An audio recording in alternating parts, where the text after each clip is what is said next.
जय जगन्नाथ मुझे सका मॉर्निंग वॉक कर समय आम अपार्टमेंट रे गैस डिलीवरी वैन आसी पहुँचल मुझे चलत आपण मानक वीडियो माध्यम इनफॉरमेशन जनईदेवी तो आपण मैंने वीडियोटा देखु होम डिलीवरी लोक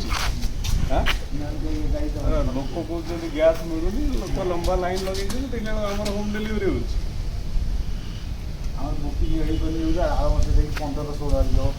बट ये तो होम डिलीवरी होना तो डिपेंड कर एक्चुअली सर्विस प्रोवाइडर आपण बुकिंग काठू नौचंदी जेमती आम देश 23टा ऑयल रिफाइनरी अच्छी जो 9टा इंडियन ऑयल रो आउ सबुठारु भल कथा होची ओडिशा रे भी गोटे अच्छी से इंडियन रो सर्विस बहुत बढ़िया कहले देखी आम राज्य रे थिबा ऑयल रिफाइनरीटा को जगह अवस्थित रहिली नमस्कार।